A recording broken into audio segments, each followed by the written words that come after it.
Have you ever been asked that question, if you could invite anyone from history to a dinner party, who would it be? If not, I'm asking you now. Let me know in the comments. If you were to ask me, it would be Alan Watts, Carl Jung, Joan of Arc, Tommy Riss, Boudica, Morgan Le Fay, the Oracle of Delphi,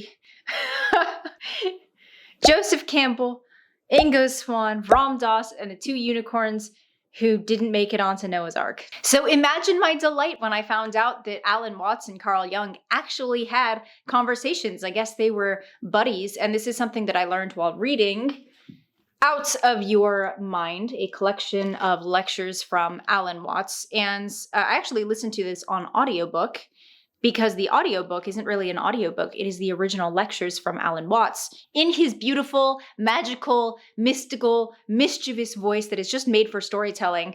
And so that's the audiobook. And then the book is a transcription of those lectures. And I was like, well, of course I'm going to listen to it in Alan Watts' original voice. If you're not familiar, Alan Watts is an English philosopher who popularized Zen Buddhism, Hinduism, and Taoist thought in the West, but particularly Zen Buddhism is what he's known for. And the thing about Alan Watts, one of the things that makes him special, there's a lot of things, but one of the things is that he has this incredible voice, which is why there are hundreds, if not thousands of videos on YouTube that are like chill step remixes of his lectures. It's great. I'll link some in the description for you. The other thing about Alan Watts that kind of makes him unique in the world of philosophers is that he's not depressing. Hope in reality is the worst of all evils, because it prolongs the torments of man. A pessimist is an optimist in full possession of the facts. Happiness is nothing more than good health and bad memory.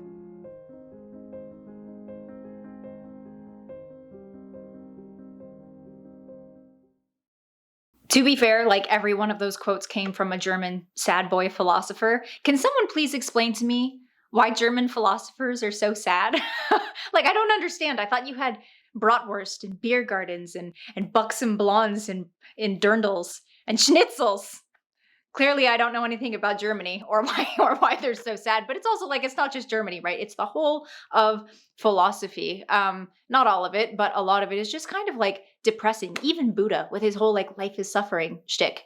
And part of the reason that I think Alan Watts has the modern following that he does and the appeal is because he takes a kind of different approach to things. For example, one of my favorite quotes from him is, "Man suffers because he takes seriously what the gods made for fun." And he has a lot of great quotes. I'll read you a couple of my favorites. This is a book of his quotes called There Is Never Anything But the Present. And I I forgot how to word. I bookmarked a couple for you that I thought you might like. Or rather, because I liked them and I wanted to share them with you. To get rid of what is passed on to you, you have to develop a forgettery instead of a memory. Advice for ancestral healing. Instant coffee is a well-deserved punishment for being in a hurry to reach the future. And that's what I love about his work, is that it has its roots in all the great traditions of the East, but then it has this sort of like modern, amusing, lighthearted take on it all. And I'll read you one more excerpt from Out of Your Minds that I think really hammers this point home. There are basically two kinds of philosophy: prickles and goo. Prickly people are precise and logical. They like everything chopped up and clear. On the other hand, goo people like it vague. In physics, prickly people are those who believe that the ultimate constituency of matter is particles, whereas goo people believe in waves. In philosophy, prickly people are always logical positivists, and goo people are idealists. And they're always arguing with each other. But neither could take a position without the other person, because you wouldn't know that you advocated for prickles unless there was someone out there advocating goo. You can't know a prickle without the goo.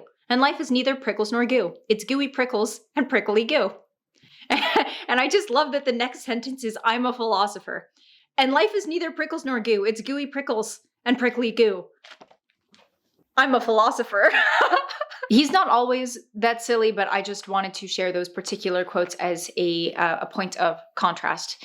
And it's so much better too, listening to it in his voice. Like, reading it, you still get a sense of who he is and his ideology, of course, but there's another layer of, I don't know, something special when you listen to it in his voice, because he just, like I said, his voice was made for storytelling, and I would fucking pay the ghost of Alan Watts to read me bedtime stories. Like, I'm not even kidding. Which is why I listened to almost all of this on audiobook. I read a little bit out of the book itself, but mostly I was listening. And there were a couple of sections that made me laugh out loud, and I was so excited to share one of them with you. It was about swan sex, and I heard it, and I immediately went to my hard copy to bookmark it, only to find that it's not in this book. Like, they literally, I was like, are you serious? You cut the swan sex conversation from the transcription? Who do you think you are? First of all, like, why? The world needs this.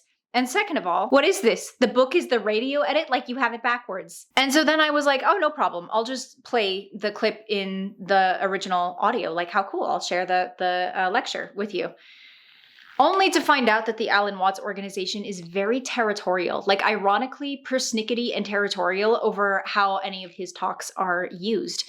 And so what they tell us is that they're good stewards that want to make sure that Watts' work evolves forward in a way that he would have wanted. And I don't know if I believe that. Honestly, I don't believe it for a second, because if there's one thing 2020 and beyond taught me, it's that the control of information is never about doing the right thing. It's always about control. And people want control for one of two reasons. One, because they think other people are irresponsible and need to be monitored and or told how to behave and what to think. Or two, they make a lot of money by controlling assets, either indirectly or directly.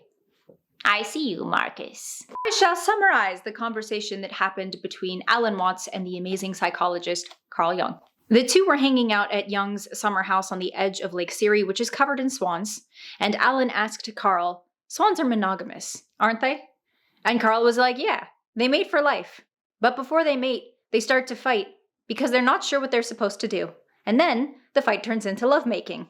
Dude, maybe my other animal totem is a swan, because I get that too. When I have a crush, I'm like, do I fight it or do I it? You know when you have a pillow fight or you play wrestle with your partner and then it turns into something else? Like, it's the same thing with swans, right? Doesn't matter if you're a swan or a hairless monkey or a unicorn. Same essence, different packaging. And that's actually kind of what Alan Watts is getting at. Something along those lines, because as he says it, under opposition, there's love. Under duality, there's unity. Under it all, Tweedledum and Tweedledee agreed to battle. And this is why the more I read of people like Alan Watts and Ram Dass, the more I gravitate in that direction, toward the happy people, the happy thinkers, because it is a very different direction than some of the things we have talked about previously. For example, not too long ago, I put out an apparently inflammatory video about a YouTuber, is that what they're called, that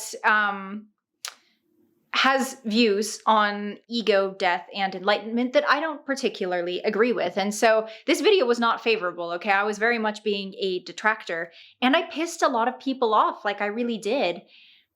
And so I would like to take a moment to apologize to absolutely no one, because this is when having idea sex gets interesting, is when we don't particularly agree. Like, call it those spicy swan instincts, but I think this is where it's fun. P.S. I also like that that's the most negative video I've made, and so far it has the highest engagement. I was like, wow. Like, everyone was like, oh, you're just spreading hate and negativity. And I was like, but you love it. Like, I can see the analytics and you love it. So maybe, like, riddle me that, Batman. Maybe you're the problem. Ha-ha! Gotcha! And my favorite part of that video was definitely not the video itself. It was the interactions in the comments and having some conversation or interacting with people who have a very different perspective on these things, because it's in interacting with that my own views on these things started to crystallize. It goes back to prickles and goo. And life is neither prickles nor goo, it's gooey prickles and prickly goo. I'm a philosopher. If you don't argue with me, I don't know what to think. So if we argue, I have to say thank you, because owing to the courtesy of your taking a different point of view, I understand what I think and mean. So I can't get rid of you. Thank you for the angry comments. They were surprisingly helpful. It was surprisingly helpful in helping me figure out what it is that I actually believe, because I had to keep articulating it and seeing where people's counterpoints were. So an unexpected side effect of making an inflammatory video. Side note, if you are a member of the guild, if you are subscribed and you enjoy these videos, would you want to see a reaction video to the comments on that video? Because I would have an absolute ball. There's a lot I could say, but I am undecided as to whether or not we should continue the conversation or just kind of let that die. So let me know. I would be more than happy to make that video. I might be a little bit sassy, but I think it could be a good time. The point of that video, by the way, was not actually just to be a bitch. Okay, it wasn't. It was actually to use that person's messaging as a launching pad to talk about these broader questions of what enlightenment, ego death, and spiritual awakening actually are, because I don't think there's one right answer, and people get really fanatical about their beliefs. And one thing that I like about idea sex is we're constantly interacting with different ideas. We're trying on idea hats, right? It's that idea of strong convictions held loosely. One of the tools that I have developed for navigating the spiritual quest is I look to people who are way further along on the journey than I am, including people like Leo Gura, okay? And the point is, you look to see where they are. And do you like where they've ended up? And if so, then you know that there are probably elements of their teachings, their messaging, whatever, that we can emulate in order to be more in the direction of where they are. I look at that person and I don't want anything he has. That was my point, okay? I'm not saying it has no validity. It'll work for no one. I'm saying personally, it's not for me. Have fun with that. And here's the thing. The way that shamans talk about awakening, which is a worldwide phenomenon. This is not just Eastern traditions, right? This is something that all of our ancestors, the ones that were awake, knew about, and they passed down these teachings, and there's a lot of commonalities between those teachings. What the shaman tell us is that awakening is as unique as the person waking up. So if 1,000,001 people experience a spiritual awakening, the way that they come to consciousness, it's going to happen 1,000,001 different ways. Every single journey is going to be tailored. So there is no one size fits all. Now, what's interesting about having a spiritual awakening is regardless of where people start, regardless of their background or their beliefs, they all converge at the same kind of epiphany, which is that we are one consciousness manifesting as infinite possibilities, and reality, as we think of reality, is an illusion. So we start here, and somehow we all end up converging on the same central realization. And from here, people start to splinter off again. Can be 1,000,001 different directions again. However, what's interesting is I have observed two general camps, okay, two general directions. And this is what I was trying to articulate in the other video, but I'm going to take a different angle this time. So in the first group, in the first path, the first direction, this is the more traditional ascetic approach. And this approach tells us that enlightenment is the goal, that what we should be trying to do is detach from all worldly things, to kill the ego and transcend our human self. In other words, it's not real anyway, so you may as well detach. The other direction comes to all of the same realizations, but they interpret it differently. These are the people who decide that they're going to go more fully into the human experience. They're going to immerse themselves. Like, yeah, sometimes it hurts, right? The whole human experience thing, but it's not real anyway. In other words, both parties come to the same conclusion, but only one parties. Rather than having no attachments and going through life unscathed, group number 2 was like, well, we have these little meat suits and these silly made-up identities.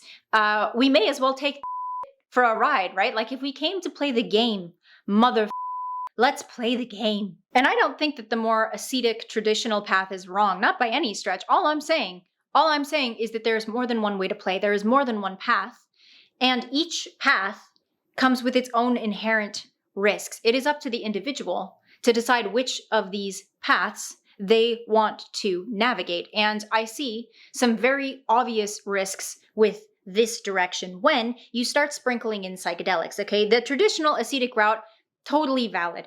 I think it becomes a little bit riskier when we start throwing in a bunch of mind-altering substances, which is why this person's work, I feel, is dangerous. I stand by that statement. Leo Gura is dangerous because when you are the type of person who's combining the traditional with the psychedelic, what we get is this. You have a person meditating on a mountaintop for 7 years or in their bedroom while doing DMT. for 30 days. Okay, that is a recipe for sad boy German philosopher with their themes of solipsism and nihilism and isolation. And I think it's really interesting because if you go and you look at the comments on that video, there are several people who said that they watched Leo's work for several years and they found themselves spiraling off into these life unaffirming headspaces. Even if they weren't the ones, meditating on mountaintops and self-isolating a ton and doing a bunch of drugs, that messaging sinks in. And this is why I think it is important to observe where people end up and if we want to be like them. That being said, the traditional path, the ascetic path, if you can do that right, you could be the mother Buddha. If you do psychedelics, they can be a wonderful tool for healing and transformation and self-reflection. You do too much of it, you can burn out and become deluded. And so again, it's a matter of all of these paths come with their own inherent risks and what can we navigate? And so the point is, any path comes with its own set of challenges, risks, obstacles, and it helps to know what those are so that we can better navigate them so that we don't end up spiraling into places that we don't actually want to be. And, when you go this path and you add in probably too many drugs, that comes with some obvious pitfalls. That's my point there. On the flip side, if you are like me and you have chosen to immerse yourself fully in the human experience, we have a different set of challenges. We have our work cut out for us.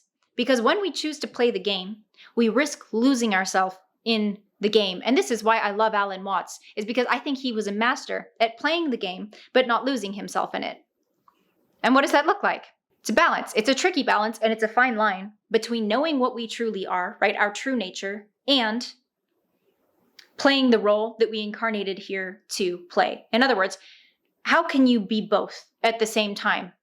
One consciousness manifesting as infinite possibilities, a unified energy field, source energy, whatever you want to call it, that thing, that field that we all come out of, and it's just playing with itself for a little while, right? How can you be that and your 3D ego self? How can you do both at the same time? It's not easy. And the other challenge for people like you and I is that we're not detaching from life. We're not transcending life. What we are doing is opening ourselves fully. The good, the bad, the sublime. We're not detaching. We're not transcending. We are running face first at all of it. And those are a couple of the directions that people can go. There's lots of other paths. Of course, there's the trendy new age one of love and lighting everything away, right? Spiritual bypassing left and right. And the risk inherent in that one is that if you're too rainbows and butterflies, you're going to be like the unicorns that miss the arc. If you've made it this far, I would love to know what kind of path you were walking. Leave me an emoji in the comments. If you are going the more ascetic traditional path, maybe a mountaintop. If you are like me and you're playing the game, a soccer ball. If you are love and lighting your way to 5D, leave me a unicorn or some other emoji and tell me about your path. I would love to know. In any case, thank you for tumbling down the rabbit hole with me today. Hail to the power and the sight. And until next time, I hope you stay very, very blessed, my friends.